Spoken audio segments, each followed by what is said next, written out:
The snow was already at my horse's knees when I smelled the smoke. Wrong kind of smoke, thin and starved. The kind that comes from a fire that's burning bark because there's nothing left. I'd been riding 2 hours past sundown, didn't plan to stop.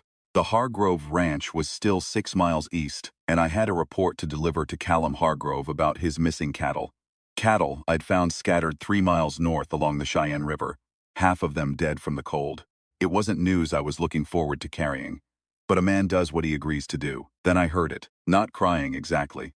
More like a sound that used to be crying and had gone quiet, because the child making it didn't have the energy for it anymore. That flat, thin whimper that's worse than any wail I've ever heard. I've heard it twice in my life before that night. Once from a calf separated from its mother, once from a boy in Abilene whose father didn't come back from a card game. I pulled my horse left before I'd made any decision about it. The camp was in a hollow between 2 cottonwoods. A Lakota camp, small 3 tipis that had seen better years. The hides were thin in places. One of them had a seam splitting at the top, and the smoke from inside was leaking sideways instead of rising clean. I counted. 4 horses, 2 of them standing too still. Not good. And outside the middle teepee, sitting in the snow with nothing but a blanket around her shoulders, was a little girl. Maybe 4 years old, maybe less. Her face was tipped up like she was looking at the sky, but her eyes were closed. I got off my horse. A voice came from the dark immediately, deep, controlled. In Lakota first and then in English that was better than mine. "State your purpose, white man." He stepped out from behind the cottonwood to my right. I hadn't seen him there.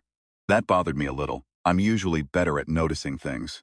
He was tall, broad across the chest, wearing a blanket coat, and holding a rifle that was pointed at the ground, not at me, but not far from it either. His face was stone. But his eyes went to the little girl before they came back to me, and that one flicker told me everything I needed to understand about the next few minutes.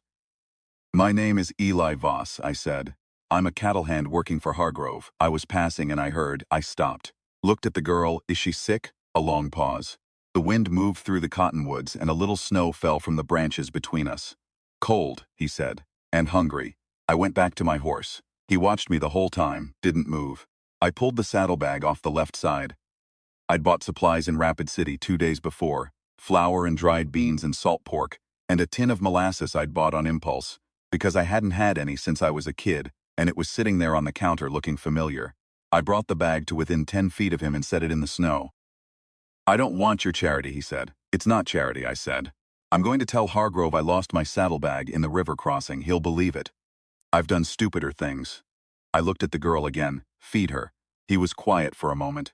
Then he picked up the bag. His name was Chayton. He was the band's chief. Had been for 3 years, since his father died. There were 9 people in those 3 teepees. 2 elders, one of them with a bad cough that I didn't like the sound of. 3 women, 4 children. Chayton's own children. The little girl in the snow, whose name was Wichapi, and a boy of about 7 named Dakota, had been surviving on mostly broth for 4 days. The hunting had been poor. The government rations hadn't arrived. They never did, quite when they were supposed to. I found this out over the course of about an hour, while I helped the women get a proper fire going in the big tipi, and watched Wichapi eat a piece of salt pork with both hands, very seriously, like it was the most important work she'd ever done. Dakota sat next to her, trying not to look like he was watching me, which meant he was watching me constantly.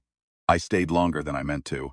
It was almost midnight when I heard a horse coming from the south, fast, which was strange in that snow, and then a sound I didn't expect. A woman's voice, talking to herself or maybe to her horse, in short clipped sentences. I caught a word or two. She wasn't happy. Chayton had heard it too. He was on his feet before me. She came into the firelight at the edge of the hollow. A bay mare with white socks, blowing hard, and on her back a woman in a wedding dress. Which was not something I was prepared for. The dress was ivory, with buttons up the back, and she was wearing it under a wool coat that was about 3 sizes too large for her, and didn't close properly over the skirts. She had her hair half up and half down, dark hair falling in strands across her face, and she was so cold her lips had gone a little blue at the edges. She saw us and pulled the mare up sharp. We stared at each other for a second. "I'm lost," she said, which, looking back, was probably the understatement of that entire year.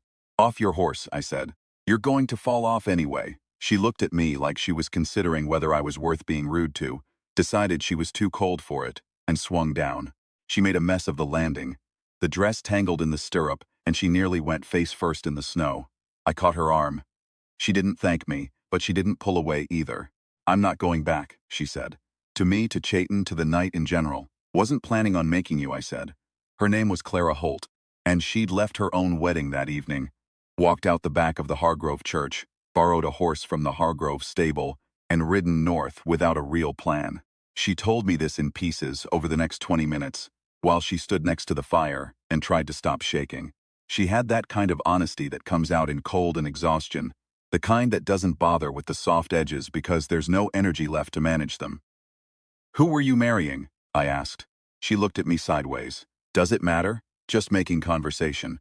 "His name is Douglas Hargrove," she said. "He's 43. He shakes my hand when he sees me. He shook my hand the morning of our wedding." She paused. I kept thinking there'd be a moment where it felt right. Like someone told me it would. There wasn't. I didn't say anything to that. Wichapi had come to the edge of the tipi and was staring at Clara with the kind of open, uncomplicated curiosity that only children have. Clara saw her, and something in her face shifted. She crouched down in the snow in that ridiculous dress and held out her hand, palm up, the way you'd offer your hand to a dog you weren't sure of yet. Wichapi walked straight up and put both her small hands around Clara's one. Clara stayed through the night. So did I, though neither of us planned it. There was work to do, real work. The fire in the third tipi had died, and one of the elders, an old woman named Tanitu, was coughing hard enough to shake her whole small body. Clara, without being asked, started heating water. She found dried sage in one of the pouches hanging inside the teepee. She'd grown up with her grandmother's remedies, she said, and sage steam was sage steam.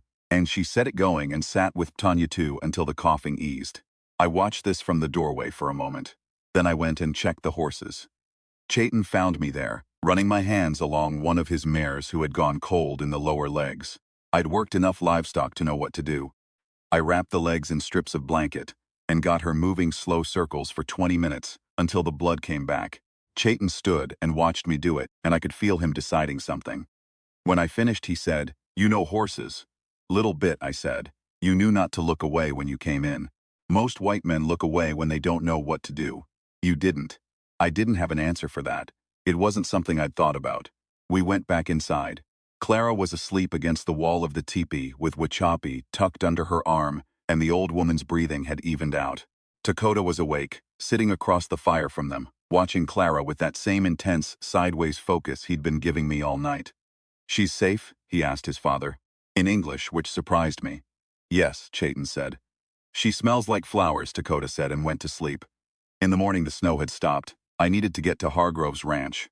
I'd been paid for a job and I hadn't finished it, and beyond that, someone was going to notice a missing bride and a missing horse before too long, and I didn't want Hargrove's men riding north in a mood. I told Clara this while she was drinking coffee. Real coffee, the last of what I had in my pack, and she listened with her hands wrapped around the tin cup, and her hair still half fallen and her wedding dress showing under the coat where it had slipped open at the knee. "I'm not going back to that house," she said. "I know," I said. "But you can't stay here indefinitely. These people don't have enough for themselves." She looked at me for a moment. "I could help get more." "Clara, I'm serious." She set down the cup. "I know how to preserve meat. I know how to stretch provisions. My father ran a trading post for 15 years. I grew up watching him manage supply for a dozen families through hard winters. I'm not offering to be a charity. I'm offering to be useful." She paused. "Besides, I don't have anywhere else to go." There was nothing dramatic about the way she said it. Just a plain fact, laid down like a stone. Chayton had been sitting quietly by the fire during all of this. He looked at Clara for a long moment. Then he looked at me. Then he said something in Lakota that I didn't catch, and one of the women, his sister I'd gathered, a quiet woman named Zitkala, laughed once, short and surprised, and covered her mouth. "What did he say?" Clara asked me. "I don't know," I said. Zitkala was still smiling. "He said she has more sense than you." I rode to Hargrove's ranch alone. It was not a comfortable visit. Douglas Hargrove was not a man who showed his feelings much, which, I'll say, was probably the whole problem with Clara and him in the first place. But he'd had a long cold night and a missing bride and a missing horse. And underneath his flat expression, there was something that looked like it had been chewing on him. I delivered my cattle report. I told him his horse had turned up loose on the north road, which was true enough, since I'd tied it to a fence post about a mile out before coming in. I didn't say anything about Clara. He didn't ask me directly. Men like Hargrove rarely do. What he asked was whether I'd seen anything unusual on the road north. I told him I'd seen a Lakota camp in a hollow by the cottonwoods and that they looked to be having a hard winter, and suggested, carefully, that the late government rations might be worth following up on. He looked at me like I'd said something in a foreign language. Then he told me I'd be paid at the end of the week and walked back into his house. I stood in his yard for a minute, looked at the church. Little white building, still decorated with pine boughs, the door standing open because someone had forgotten to close it. The cold going in and out of it all night. Inside, I could see the flowers still sitting in their vases, going slack now, the white ribbon on the end of each pew starting to droop. I thought about the way Clara had put her hand out to Wachapi, palm up, not grabbing, not reaching, just offering. I got back on my horse and rode north. The next 3 weeks were the strangest and the most, I don't know the right word, the fullest maybe, the most real. Clara had not been exaggerating about knowing how to work. She got the camp stores organized in the first 2 days, cataloged everything they had, and worked out with Zitkala what could stretch and how. I rode into the nearest town, Millard, and bought supplies with what I had left from the Hargrove job, and wired my brother in Cheyenne for a small loan, which he sent without asking questions because he knew me well enough to know it wasn't for cards or whiskey. The government rations arrived eventually. 2 weeks late and short by about a third. Clara sat down and wrote a letter to the Indian agency that was. I read it over her shoulder and it was precise, every word landing exactly where she meant it to. Chayton read it when she was done and said nothing for a moment, and then said quietly, "Send it." Patanya too got better, the horses stabilized. Lakota decided, for reasons known only to himself, that I was acceptable company, and started following me around when I was doing camp chores, with the specific energy of a boy who has questions but is too proud to ask them directly, and so instead just hovers until you ask what he's thinking about. It worked. We talked about horses and weather and what stars were which, and whether it was possible to teach a dog to track. He wanted a dog. Wachapi wanted a dog. Chayton looked pained every time it came up. Clara laughed at that. She laughed easily. Not the polite laugh she must have used in drawing rooms, but the real one, that came out fast and a little surprised, and showed the slight gap between her front teeth. I noticed when I first heard it. I kept noticing after that. We didn't talk about what she was going to do. It was there between us. That question every day. She couldn't stay in the camp indefinitely. Winter would ease eventually. Hargrove wasn't the type to let a thing go entirely, but neither of us brought it into the open. There was too much immediate work, or that's what I told myself. The night it broke open was about 3 weeks in. The temperature had dropped again, sharp and sudden, the way it does in the Dakotas, where the cold doesn't come gradually, but falls on you like something dropped from height.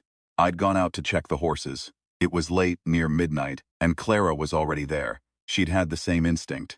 She was moving slow circles with Chayton's mare, the one with the bad legs, her breath coming in clouds in the lantern light.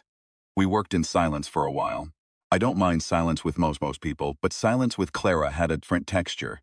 It was never empty. It always felt like it had weight. "I got a letter today," she said eventually. "From my cousin in Deadwood. She has a room." "That's good," I said. "She also has a husband with a drinking problem and 3 children under 5. She paused, stroking the mare's nose. "It's not. It's somewhere to go. It's not somewhere I want to go." I looked at her in the lantern light. There was straw in her hair. She'd been patching a blanket earlier, and there was a needle still tucked behind her ear like she'd forgotten it. The cold had put color in her cheeks that was almost the same shade as the lamp glow.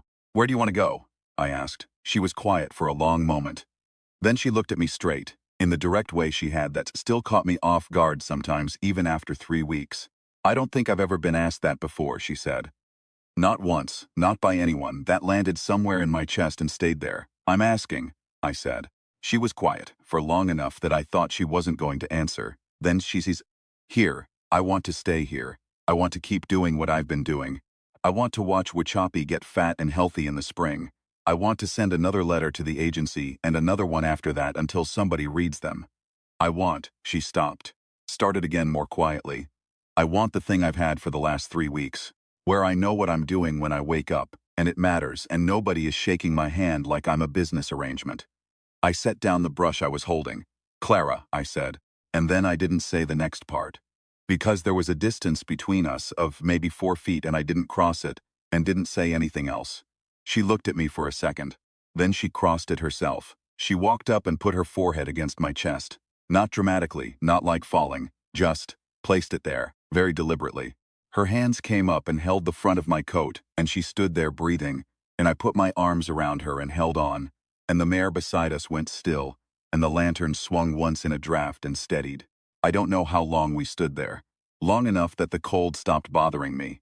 "I don't have a ranch," I said into her hair. "I've got a horse and a saddle and a good reputation with cattle and about $40 to my name." "I know," she said. "That's not much to offer somebody, Ely." She tilted her head back to look up at me. Up close, in that light, her eyes were the color of good creek water, brown and clear and moving. Douglas Hargrove had a ranch and a church and a flower arrangement, and he shook my hand. "You fed 9 strangers from your own saddlebag and came back the next morning and asked me what I wanted." She paused. "There's no comparison." I kissed her.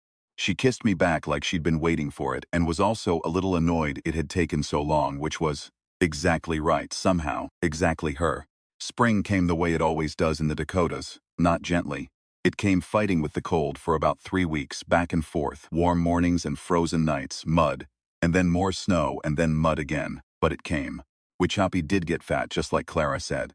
Not immediately, but by March she had rosy cheeks and an opinion about everything, and a habit of climbing into Clara's lap and demanding to have her hair braided, which Clara did with a patience I found genuinely moving, working through those small dark braids with her tongue between her teeth, concentrating. Dakota got his dog, a scraggly yellow mutt that wandered into camp in February and refused to leave. He named it after me, which I'm still not sure how to take. The agency wrote back to Clara's letter. Eventually, after the 4th one, it wasn't much, but it was something. Chayton read the response and handed it back to her without a word, but he put his hand briefly on her shoulder as he walked past, which was not a gesture he made carelessly. I filed for a land claim in April, 160 acres east of the Cheyenne River. Good grass, 2 reliable springs, a ridgeline that broke the worst of the north wind. Clara came with me to the claims office in Millard and stood next to me at the counter while I filled out the paperwork. And when the clerk looked at her, the politely confused look of a man trying to figure out the arrangement, she looked straight back at him with the expression she had that didn't invite follow-up questions. We were married in May, not in a church. Outside on the claim, with Chayton standing as witness and Zit, Kala and the children there, and Ptanyetu sitting in a good chair someone had carried out from the teepee, because her legs weren't reliable anymore, but she'd made clear she was attending regardless. The morning had a real spring in it, that specific quality of Dakota May where the air smells like everything coming back to life at once, green and wet and full of birds. Clara wore a blue dress. Not white, she'd been very decided about that. Wichapi held her hand during the whole thing and fell asleep against her leg, about halfway through. And Clara reached down without interrupting anything, and stroked her hair, and kept going. People ask me sometimes, when the story comes up, and it comes up, because it's the kind of story that has a life of its own. They ask what I was thinking that night when I pulled my horse off the road toward that thin smoke and that dying fire. They frame it like a decision, like I calculated something. I didn't. I just heard a child who was too tired to cry anymore and I turned left. That's the whole of it. But I'll tell you what I think about now. When I think about that night, and I think about it more than you'd expect, even years later. I think about how close it all was. 6 miles more and I'd have ridden past. 1 degree colder and Wichapi wouldn't have made it through that night. 1 more hour and Clara would have turned east instead of north on that road and ended up God knows where, in that wedding dress, in that snow. It makes me want to be the kind of man who always turns left. Clara is asleep in the other room right now as I'm thinking about all this. I can hear the particular quiet of her breathing, which I know the way I know the sound of my own horses. Wichapi is grown now or close to it. She visited last autumn with her father and her brother, and they stayed a week and helped us with the late hay, and Wichapi and Clara stayed up 2 nights in a row talking in low voices about things I wasn't invited to know, and that was fine. Some things belonged to them. The yellow dog, my dog died 2 winters ago. Dakota was here for it, which was good. He sat with the dog the whole last day and didn't want any company except Clara's, and she sat with him. She does that, sits with people. She has that quality. I've never been able to describe it exactly, where her presence is a kind of weight, but warm weight, the kind that makes you feel held down in a good way. Steady. Like you're not going to float off into whatever's worrying you. The first night I held her in that cold barn, her forehead against my chest and her hands in my coat. That's what it felt like. Even then, like I'd been a little unmoored all my life and hadn't known it until I was the opposite. She'd laugh at that. She'd say I was being dramatic. Then she'd lean into me the way she does, her shoulder against my arm, and she'd be very quiet, and I'd know she didn't think I was being dramatic at all. That's enough. That's more than enough. That's everything.